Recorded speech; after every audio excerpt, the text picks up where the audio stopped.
Assalamu alaikum students. Welcome to the second video of week 1. Previous video में हमने just देखा था कि हमारी ग्रेडिंग पॉलिसी इस कोर्स में क्या होगी, रेफरेंस मटेरियल कौन सा होगा, प्री रिक्विजिट क्या होगा। मैंने आपको बताया था प्री रिक्विजिट इस कोर्स का कोई नहीं है, जस्ट आपने इसी कोर्स में सारा कुछ सीखना है। कुछ प्रीवियस नॉलेज आपका मुझे रिक्वायर्ड नहीं है। आप डेटाबेस को सीखना चाहते हैं तो बस आप एफएससी आपने की हुई है तो आप इंशाल्लाह ये कोर्स बहुत अच्छे से कर सकते हैं। Now introduction to the course, के आपके पास कोर्स का इंट्रोडक्शन हम देखते हैं इसमें व्हाट इज़ दिस कोर्स। और इस कोर्स में हम देखेंगे, क्योंकि हमारे कोर्स का टाइटल है डेटाबेस सिस्टम, तो पहले हम देखते हैं डेटाबेस एक्चुअली क्या होता है, फिर हम देखेंगे व्हाट इज़ डेटाबेस और नेक्स्ट हम क्लिप पे देखेंगे। तो पहले दूसरी इस वीडियो में, जो दूसरी वीडियो है, इसमें हम देखते हैं डेटाबेस एक्चुअली होता क्या है। तो आपके ख्याल में डेटाबेस क्या होता है? नॉर्मली आपको क्वेश्चन जब भी पूछा जाए तो स्टूडेंट्स कहते हैं कलेक्शन ऑफ रॉ डाटा। तो फिर डिबेट आती है व्हाट इज़ रॉ डाटा का पता कीजिए, फैक्ट एंड फिगर्स होते हैं। तो इसको हम देखते हैं कि रॉ डाटा क्या होता है, इंफॉर्मेशन क्या होती है, डेटाबेस क्या होता है। इसको वन बाई वन देखते हैं तो हमें क्लियर होगा कि ये क्या चीज़ें होती हैं। फर्स्ट ऑफ ऑल हम देखते हैं व्हाट इज़ डेटाबेस। पहले डेफिनेशन देख लेते हैं, फिर उसको एक्सप्लेन करते हैं। डेटाबेस कहते हैं जी, database is an organized collection of logically related data. इस डेफिनेशन को देखें अगर, तो मैंने तीन चीज़ें इसमें हाईलाइट की हुई हैं: डाटा, लॉजिकली रिलेटेड डाटा, और तीसरी ऑर्गेनाइज कलेक्शन।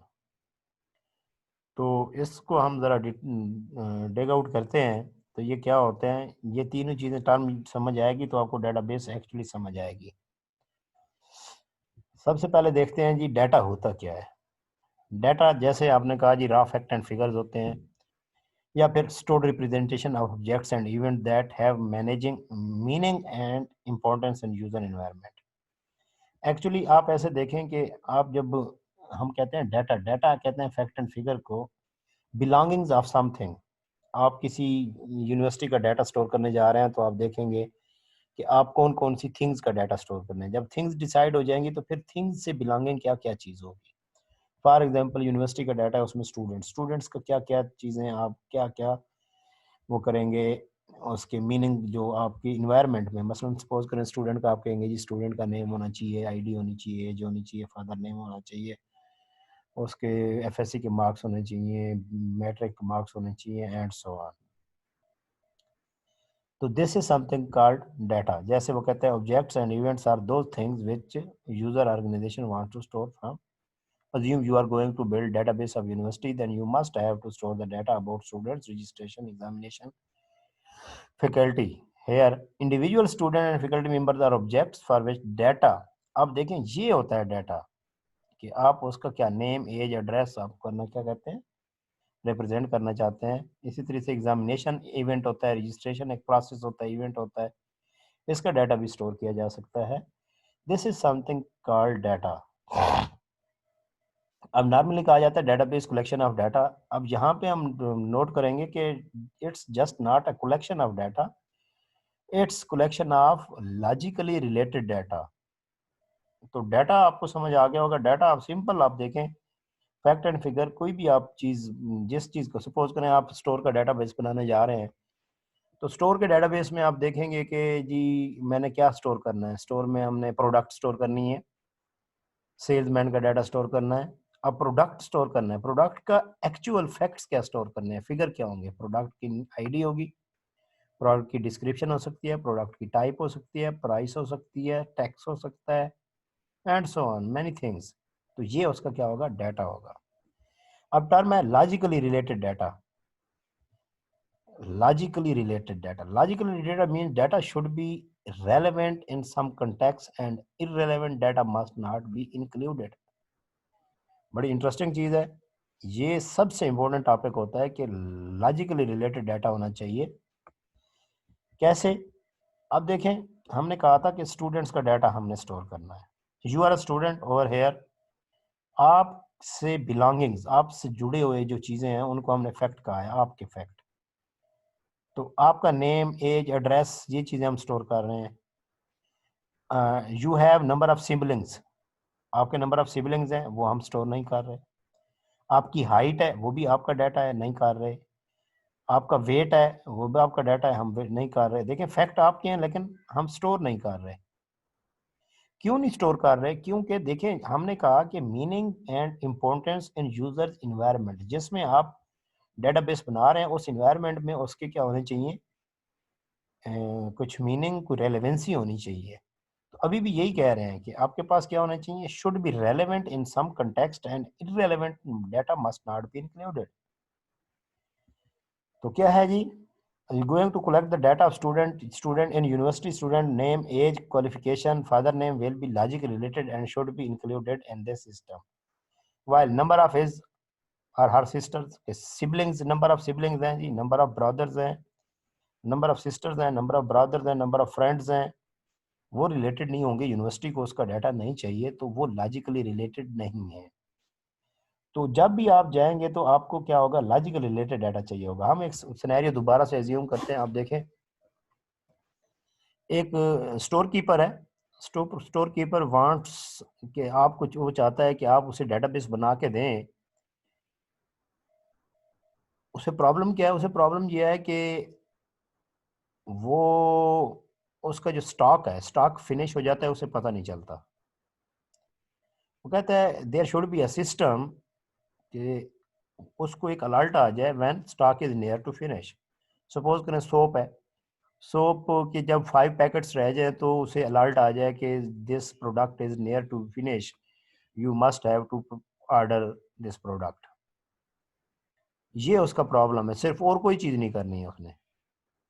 तो जब आप इसका डेटाबेस बनाने जाएंगे तो आप प्रोडक्ट का डाटा स्टोर करेंगे, तो प्रोडक्ट के बहुत सारे आइटम्स होते हैं। प्रोडक्ट का जी, प्रोडक्ट का आईडी क्या है, प्रोडक्ट की नेम क्या है, प्रोडक्ट डिस्क्रिप्शन क्या है, प्रोडक्ट के इंग्रेडिएंट्स क्या हैं, मैन्युफैक्चरर कौन है, शिपर कौन है, ब्ला ब्ला ब्ला, बहुत सारी चीज़ें होंगी।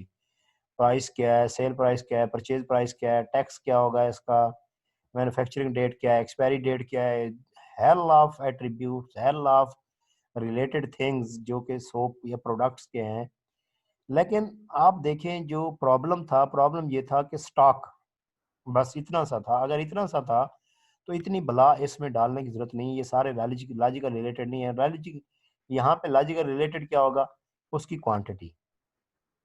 क्वांटिटी आप स्टोर कर लेते हैं तो वो क्या करेगा, क्वांटिटी उसकी स्टोर कर लेते हैं तो वो क्या करेगा, जब भी सेल करेगा क्वांटिटी डिक्रीज होती जाएगी। उसके ऊपर एक सिस्टम का अलर्ट लगाया जा सकता है, एक प्रोग्राम लिखा जा सकता है, जब भी उसकी क्या हो, क्वांटिटी लेस देन 5 हो तो एक अलर्ट चला जाए ओनर को, जिससे उसमें लिखा हो, मैसेज लिखा हो कि ये प्रोडक्ट आपकी क्या है, नियर टू फिनिश है, यू मस्ट हैव टू। अब देखें ये अगर छोटा सा तो सिर्फ क्वांटिटी इनफ है। लेकिन अगर देखें वो कहता है जी मुझे डेली सेल चाहिए, तो क्वांटिटी से काम नहीं चलेगा, फिर उसकी सेल प्राइस जो होगी वो भी आपको स्टोर करनी पड़ेगी। तो अब रिलेटेड डाटा कुछ और हो गया है। तो वो ये कह रहा है कि should be relevant in some context, should be relevant in some context and irrelevant data must not be included. आपने गौर करना है कि आपको किसी पर्टिकुलर कंटेक्स्ट में कौन सा डाटा रिक्वायर्ड है। तो ये चीज, even this is also data about student but logically not related in the context of university, hence this data should not be included in university. अब देखें आपका डाटा यहाँ पे कुछ हो रहा है, यू आर गुड प्लेयर, एक क्लब, आपने क्लब ज्वाइन किया हुआ है, तो वहां पे कुछ और डाटा लेंगे।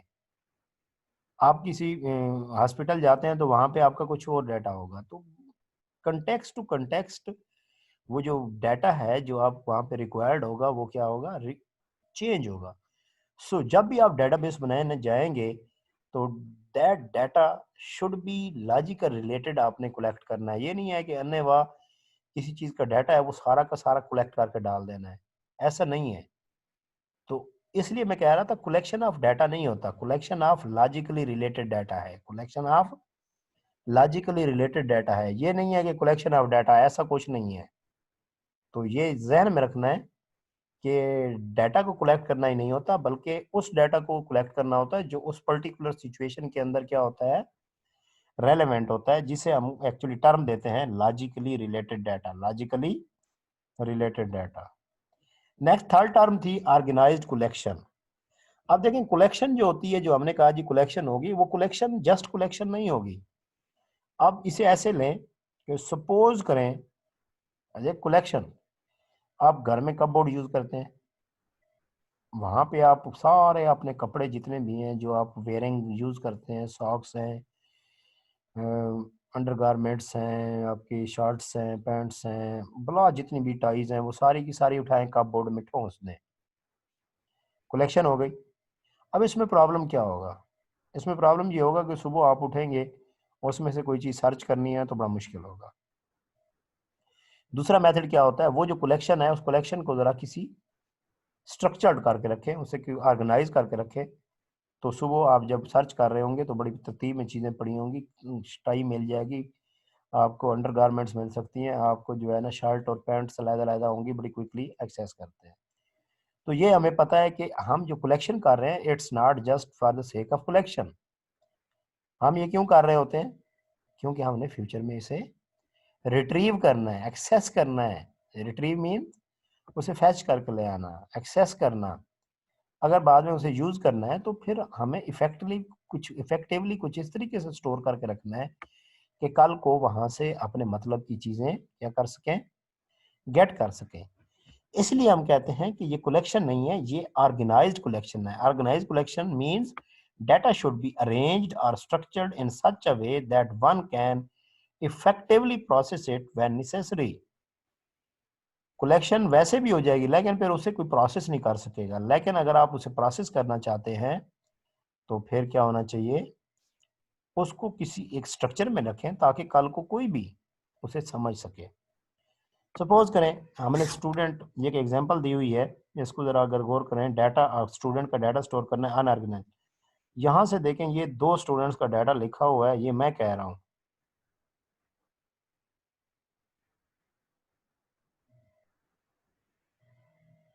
तो एक्चुअली अब इसको देखें तो ये कोई स्ट्रक्चर नहीं है, तो यहाँ पे अब कोई पता नहीं चल रहा क्या चीज इसमें है। Here name, city, roll number and age student is collected in an unorganised fashion. तो कल को इसमें से कोई भी अपने मतलब की इंफॉर्मेशन रिट्रीव नहीं कर सकता, पता नहीं क्या बला लिखी हुई है। Someone can not process it due to unstructured nature of data. अगर कोई इंसान नहीं कर सकता तो मशीन भी नहीं कर सकती। एक्चुअली हमने मशीन से कराना है, और अगर मशीन से कराना है तो फिर पहले इंसान तो करे। मुझे आती होगी तो मैं मशीन को बताऊंगा कि ये ऐसे प्रोसेस किया जा सकता है। It is difficult to distinguish between name and city then between roll number and age. नहीं हो सकता। अब पता नहीं रोल नंबर 12 है और स्ट्रीट क्या कहते हैं सिटी, और ये चीज़ें जो क्या कहते हैं एज पता नहीं क्या है, 4 है। तो गैस तो कर सकते हैं और कुछ नहीं हो सकता। सो इसे क्या होना चाहिए, ऑर्गेनाइज्ड होना चाहिए। तो ये ऐसे ऑर्गेनाइजेशन हो सकती है कि हमने क्या किया है, ये एक फर्स्ट ऑर्गेनाइजेशन है। आप क्या करें, जब स्टोर कर रहे हो तो एक हैश लगा देते हैं दरमियान में, और जब एक रिकॉर्ड खत्म होता है तो हम क्या करते हैं, 2 हैश। अब आप इसे प्रोसेस कर सकते हैं कि जब भी पहला हैश खत्म होगा तो आपके पास नेम होगा, फर्स्ट और सेकंड के दरमियान में क्या होगा, सिटी होगा, सेकंड और थर्ड के दरमियान में क्या होगा, रोल नंबर होगा, थर्ड और फोर्थ के दरमियान में क्या होगा, एक उसकी एज होगी। अब जब डबल आएगा तो एक रिकॉर्ड कंप्लीट हो जाएगा स्टूडेंट का, दूसरे स्टूडेंट शुरू हो जाएगा, इस्लाम, फिर सिटी। अब यहाँ पे मिसिंग है, ये होना चाहिए यहाँ पे, फिर आपके पास ये, या फिर ये हो सकता है कि पहली लाइन में नेम है, फिर सिटी है, फिर रोल नंबर है, फिर एज है। जब ये 4 लाइनें खत्म होंगी तो फिफ्थ पे दूसरा रिकॉर्ड होगा, फिर 4 पे, फिर नेक्स्ट, फिर 4, फिर नेक्स्ट। इस तरीके से भी हो सकता है। ये देखिए ये एक ऑर्गेनाइज्ड वे है, तो इसे कोई भी किसी को भी एक दफ़ा समझा दें तो वो उसे प्रोसेस कर सकता है। जब एक इंसान प्रोसेस कर सकता है तो फिर मशीन भी प्रोसेस कर सकती है। सो डेफिनेशन क्या हुई, डेफिनेशन हो गई, database is an organized collection of logically related data। database is an organized collection of logically related data। तो ये 3 टर्म्स हैं, ये आपको पता होना चाहिए। उसके बाद आ जाता है डाटा वर्सेस इंफॉर्मेशन। डाटा और इंफॉर्मेशन जो है ना क्लोजली रिलेटेड होता है। नॉर्मली स्टूडेंट्स कहते हैं या कहीं पे भी डेफिनेशन कहते हैं जी, जो प्रोसेसेबल होती है वो इंफॉर्मेशन होती है, जो अनप्रोसेसेबल होती है वो डाटा होता है। इसका सिंपल जो डिफरेंस होता है वो ये होता है कि अगर सपोज करें कोई चीज़ आपको अंडरस्टैंडेबल है, या इनफैक्ट आप उसमें से कुछ गेट करना चाहते हैं जो आपको चाहिए, तो अगर वो गेट कर पा रहे हैं तो इंफॉर्मेशन होती है, अदरवाइज डाटा होता है। Same thing for one person can be information and for other same. एक ही चीज किसी के लिए इंफॉर्मेशन हो सकती है और दूसरों के लिए क्या हो सकती है, डाटा हो सकती है। फॉर एग्जांपल, आप लेक्चर लेते हैं, जब लेक्चर ले रहे होते हैं तो आप क्या करते हैं, आप साथ में नोट्स लेते रहते हैं। आपको पता होता है आप किस तरीके से उसे प्रोसेस करना है। आप रजिस्टर खोलेंगे अपना तो आपको समझ आ जाएगी, यस ये जो है ना आपके लिए वो क्या है, प्रोसेसेबल है, अंडरस्टैंडेबल है, तो वो इन्फॉर्मेशन है। आपका दोस्त उसी को पढ़ता है, उसको समझ नहीं आती, सेम थिंग है। एक के लिए अंडरस्टैंडेबल है, उसको वहां से समझ आ रहा है लेक्चर, दूसरे को समझ नहीं आ रहा, कोई फर्क नहीं है। Same thing is data for one and information for other. आपके सामने आपको हाथ में दे दिए चाइनीज न्यूज़पेपर दे दें, यू कांट गेट एनीथिंग। वो इन्फॉर्मेशन नहीं है, वो जस्ट फिगर्स हैं, फैक्ट पड़े हुए हैं, कलेक्शन है, लेकिन आपको समझ ही नहीं आ रही, तो वो आपके लिए इन्फॉर्मेशन नहीं होगी। इन्फॉर्मेशन क्या होती है, आप जो चीज़ वहां से समझना चाह रहे हैं, मतलब सपोज करें आप एक वीडियो लेक्चर देखते हैं और उसमें से आपको कख भी समझ नहीं आता, तो वो आपके लिए डाटा है। वो दूसरे को समझ आ जाता है, उसके लिए इंफॉर्मेशन है। सेम थिंग है। तो information is something which is useful for someone. उसके लिए मतलब सपोज करें बहुत बड़ी बुक है, मेरे किसी काम की नहीं है, मुझे जो है ना वो उससे जो मटेरियल जो मुझे जो चाहिए था वो उसमें अवेलेबल नहीं है, तो मेरे लिए डाटा है वो। और किसी को वो उससे कुछ चाहिए तो वो क्या होगा, इंफॉर्मेशन होगा। फॉर एग्जाम्पल, मैं मुझे केमिस्ट्री का नॉलेज चाहिए और मैं जो है ना फिजिक्स की बुक मेरे लिए डाटा होगी फिर, क्योंकि मुझे कुछ और चाहिए था। बाय द वे, बुक भी एक डेटाबेस होती है। क्यों? Organise collection of logical related data. तो आप देखें उसमें कलेक्शन ऑफ डेट फैक्ट्स होते हैं, ऑर्गेनाइज भी होती है। और लॉजिकल रिलेटेड ये नहीं होता कि दुनिया जान का नॉलेज उसमें हो, रिलेटेड थिंग्स उसमें रखते हैं। नाइन्थ की बुक है तो उसमें नाइन्थ का रिलेटेड मटेरियल होता है, एफएससी की है तो एफएससी का होता है, बीएससी में बीएससी का होता है। ये नहीं होता कि फिजिक्स की बुक्स में मैथमेटिक्स डालनी होती है। तो ये होता है डाटा वर्सेस इंफॉर्मेशन। तो ये कुछ एग्जांपल्स हैं उसकी, हैंड आउट में भी दी हुई हैं, तो आपने इसे देखना है डाटा और इंफॉर्मेशन में क्या डिफरेंस है। That's it. ये आपका इंट्रोडक्शन था। Actually what is database, database क्या होती है। तो अब यहाँ पर देखें, ये आपके पास क्या था, कुछ कलेक्शन थी, डाटा था। आप इसको क्या कर सकते हैं, कुछ इसके ऊपर प्रोसेसिंग कर सकते हैं, कोई चीज़ें ऐड कर सकते हैं। जैसे यहाँ पे अब समझ नहीं आ रही कि क्या क्या बना है, तो हम क्या करते हैं, इसके ऊपर कुछ इन्फॉर्मेशन ऐड कर देते हैं। हम कह देते हैं ये नेम है, ये सिटी है, ये रोल नंबर है, ये एज है। और उसके ऊपर भी हम एक ऊपर एक और डाल देते हैं जिसे हम कहते हैं ये BCS 2 और BIT 2 के स्टूडेंट्स का डाटा है, या MCS 1 के स्टूडेंट्स का डाटा है।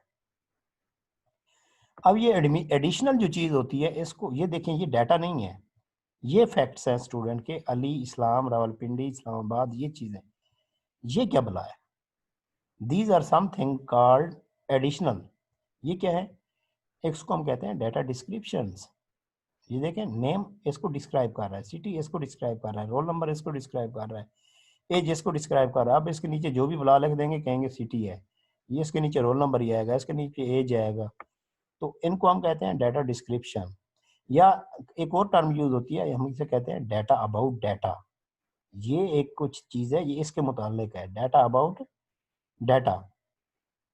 तो या फिर हम इसे कहते हैं मेटा डाटा। क्या कहते हैं, एडिशनल इंफॉर्मेशन है, डाटा डिस्क्रिप्शन भी कहते हैं इसको, मेटा डाटा भी कहते हैं। तो स्कीमा भी कहा जाता है somehow, data about data, data description, Meta data, schema, कोई भी नेम इसमें से यूज कर सकते हैं, कहीं पे आपको मटेरियल में मिलेगा।